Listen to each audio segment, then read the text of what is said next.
Morning students, myself Professor Uday Patel.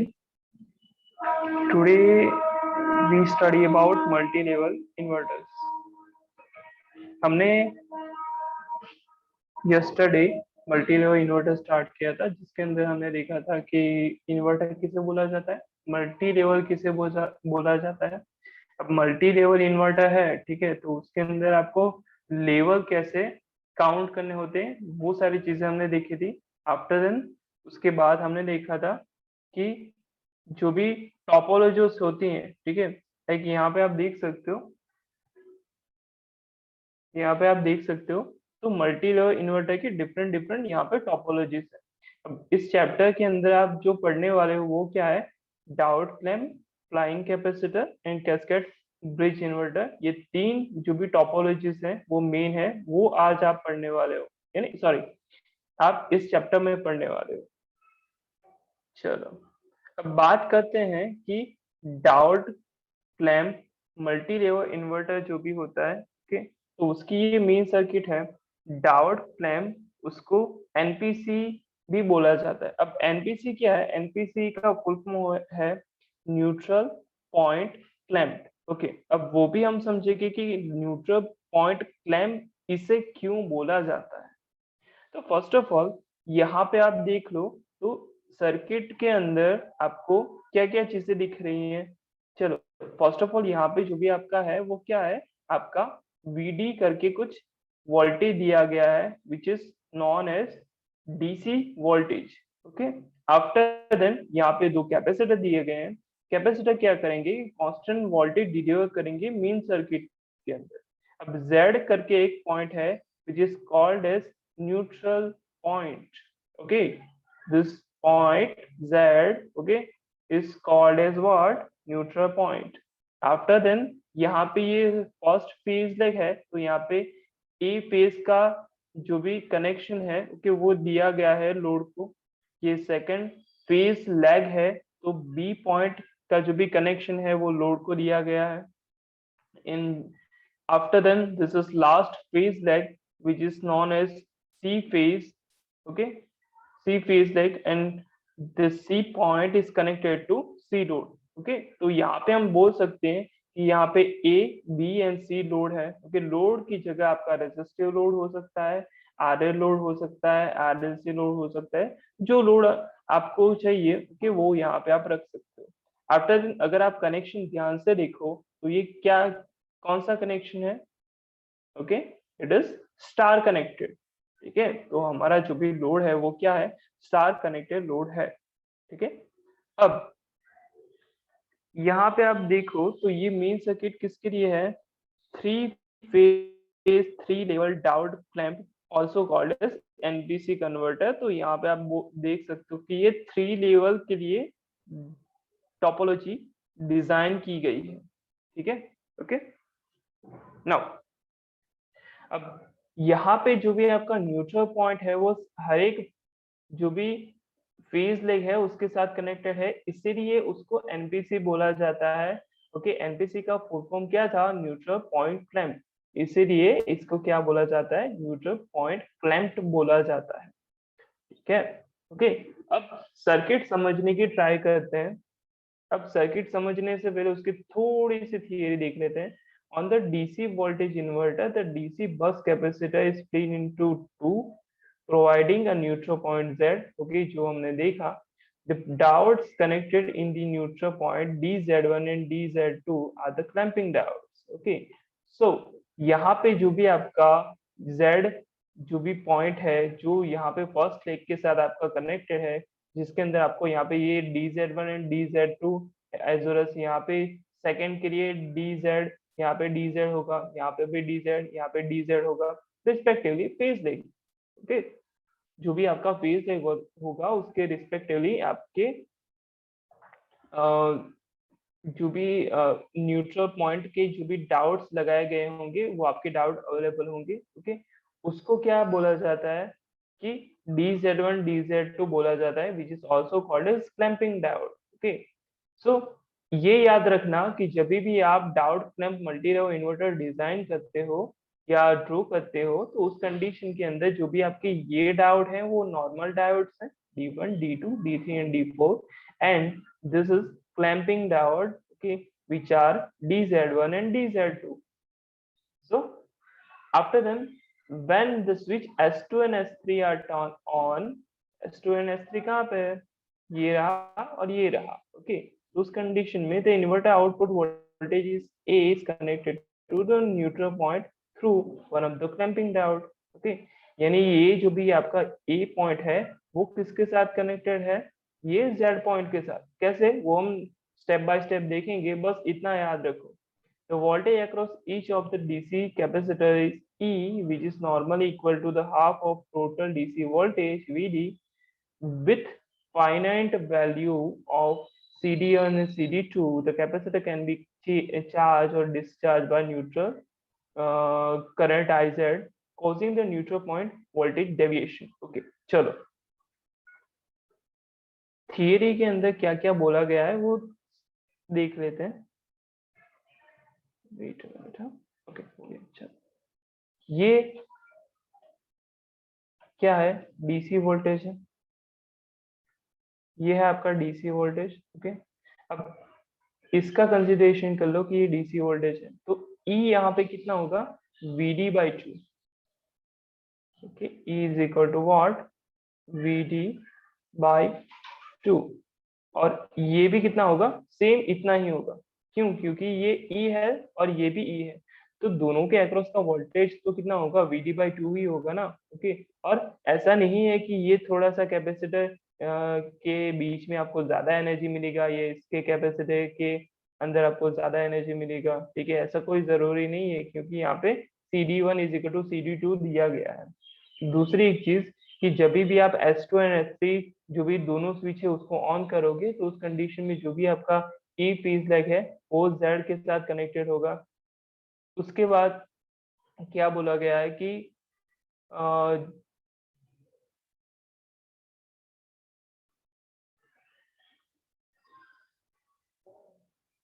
Okay, दूसरी एक चीज कि जब भी आपका क्या होगा, एनर्जी डिलीवर होने की बात होगी ना, तो उस कंडीशन में ये Z जो भी आपका ब्रांच है उसके थ्रू आपका एनर्जी डिस्चार्ज होगा, ऐसा बोला गया है।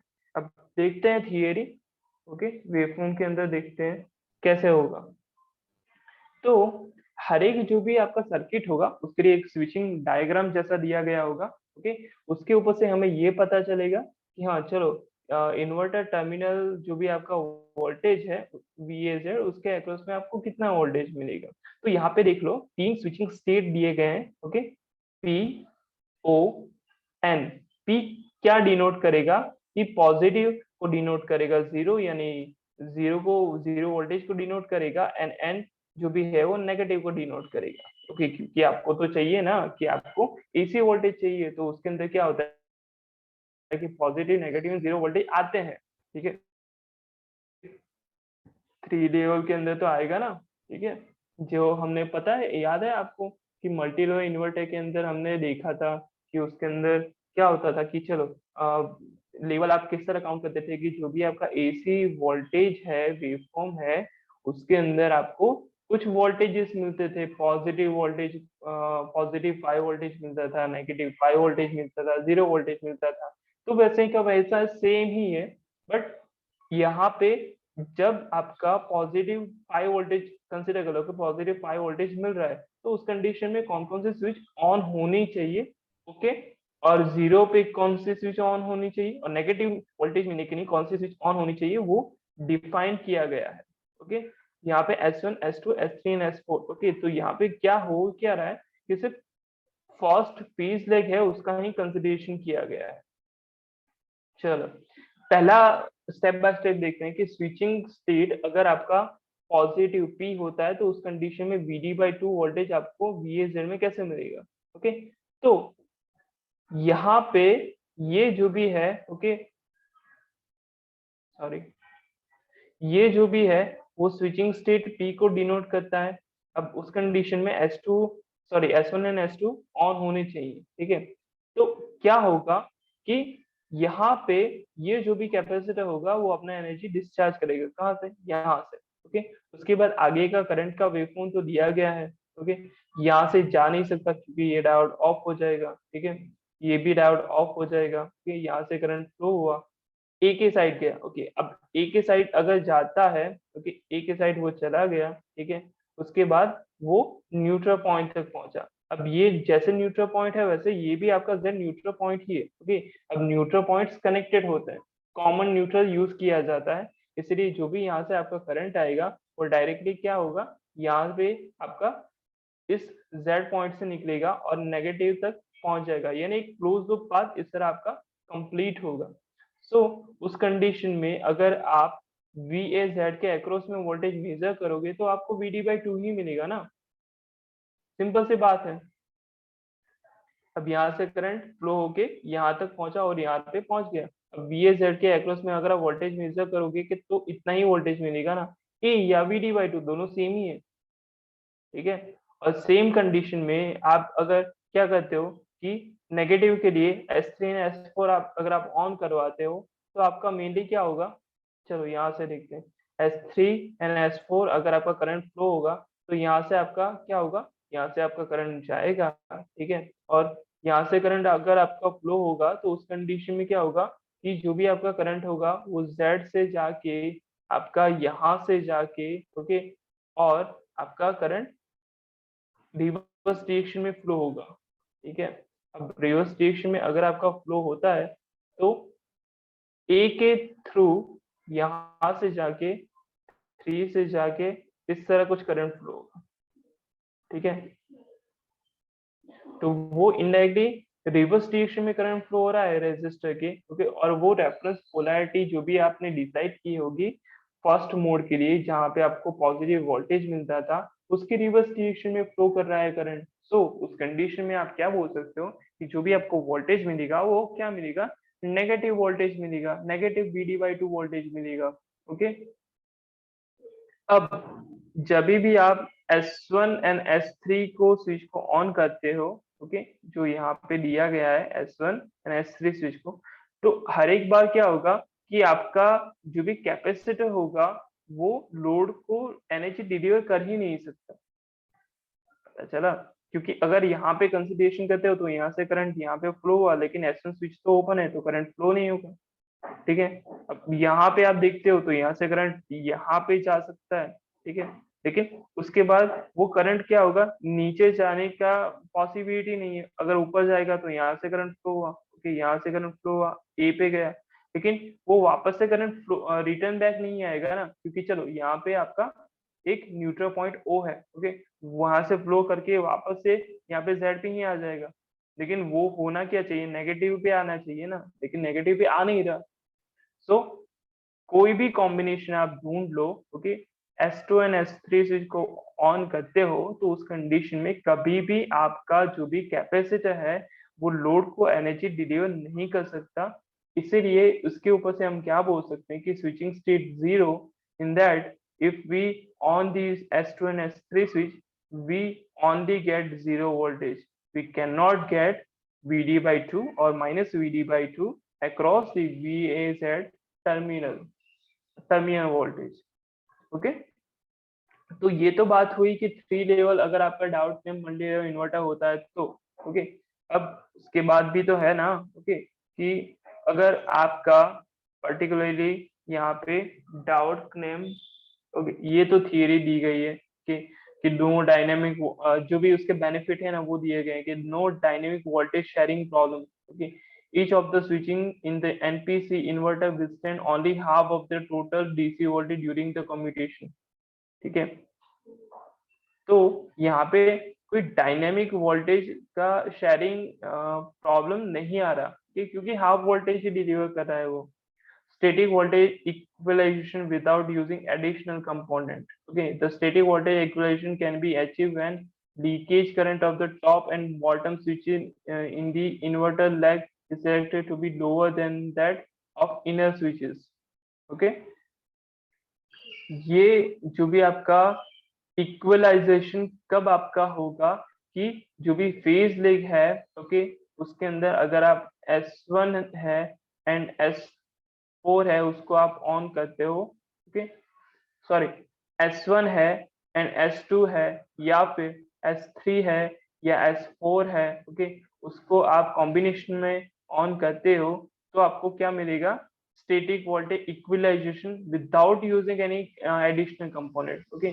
अब होता क्या है कि आप जो वोल्टेज को इक्विलाइजेशन करते हो ना, ओके तो उस कंडीशन में एडिशनल कंपोनेंट की जरूरत पड़ती है, लेकिन यहाँ पे ये जो भी सर्किट है ना उसके अंदर ये कोई यूज करने का जरूरत नहीं है, ओके सिर्फ आपको जो भी पैर है 1 2 एंड 3 एंड 4 उसके अंदर आप ऑन करो उस चीज को, ओके तो डायरेक्टली आपका स्टैटिक वोल्टेज इक्विलाइजेशन आ जाएगा।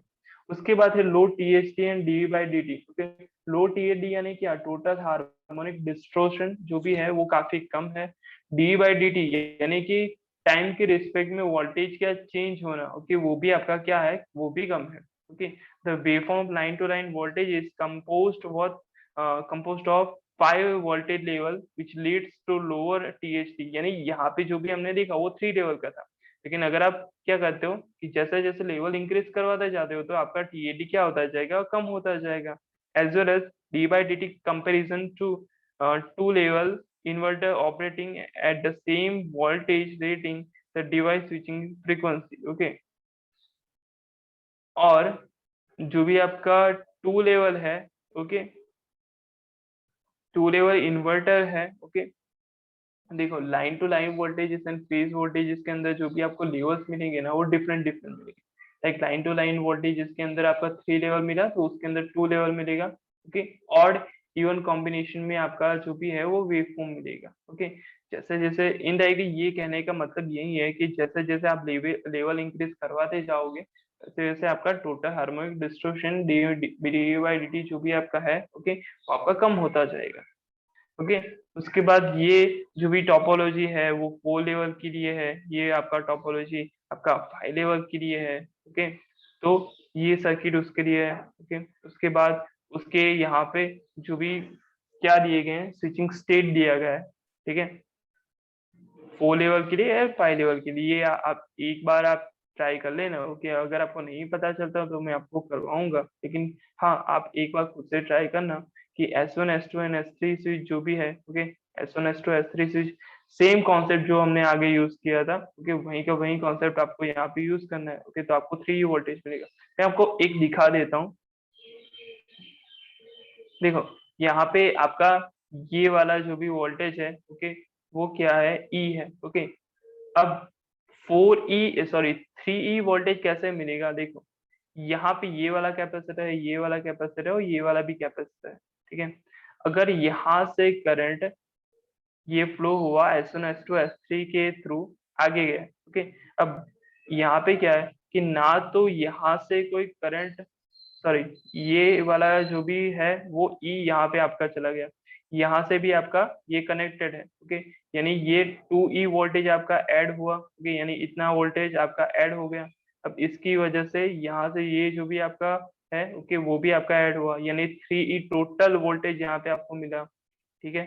अब 3 टोटल वोल्टेज किसके अक्रॉस में मिलेगा, VAN के अक्रॉस में, तो आपको कितना मिला 3E, ओके। उसके बाद अगर आप 2 एंड 3 को ही आप ऑन करवाते हो तो पोर्शन कितना बचेगा, सॉरी यहाँ पे आप जो देख रहे हो उसके अंदर ये आपका इतना वोल्टेज नहीं आएगा, सिर्फ ये दोनों ही वोल्टेज आएंगे, तो 2E वोल्टेज आपको किसके अक्रॉस में मिलेंगे, VAN के अक्रॉस में। तो अगर उसके बाद आप सिर्फ 3 स्विच को ही ऑन करवाते हो, ओके ओनली 3 स्विच को S1 डैश स्विच को, ओके तो उस कंडीशन में सिर्फ आपका क्या होगा, ये वाला वोल्टेज ही आपको VN के अक्रॉस में मिलेगा। सिर्फ एक बार आप ट्राई करके देखना कि आपको पता चल जाएगा 99%। सिर्फ आपको यहाँ पे जो स्विचेस दी गई हैं उसको ऑन करवाने के बाद आपको करंट फ्लो देखना है, ठीक है वो आपको पता चल जाएगा, उसके हिसाब से आपका VN की जो भी वोल्टेजेस हैं वो आपको मिलते जाएंगे। सेम 5 लेवल के लिए भी सेम ही है, आपको सिर्फ स्विचेस का ध्यान में रखना है कि हाँ कौन कौन सी स्विच ऑन करनी है और VN के अक्रॉस में आपको कितना वोल्टेज मिलता है, काफी इजी है कि ये करंट फ्लो मैंने ऑलरेडी जैसे यहाँ पे ड्रॉ किया ना वैसे ही यहाँ पे सिंपल यहाँ पे ड्रॉ किया है मैंने, ओके। उसके बाद डाउट में मल्टी लेवल इन्वर्टर के लिए एक जनरलाइज यहाँ पे एक टेबल दिया गया है कि अगर आपका वोल्टेज लेवल m है, ओके, m यानी 3, चलो 3 है, तो उस कंडीशन में एक्टिव स्विचेस कितनी है? ओके, एक्टिव स्विचेस के लिए 6m-1 दिया गया है। m का वैल्यू क्या है? 3, 3-1 2, 2 into 6 is equal to 12। Okay, active switch के बारे में बात की गई है, हाँ समझो। 3 लेवल देखते हैं कहाँ पे गया। ओके, चलो 1 2 3 एंड 4। ओके, अगर एक फेज सिलेक्ट के लिए 4 स्विचेस है तो 3 फेज सिलेक्ट के लिए कितना स्विचेस होगा? 4 into 3 इज इक्वल टू 12।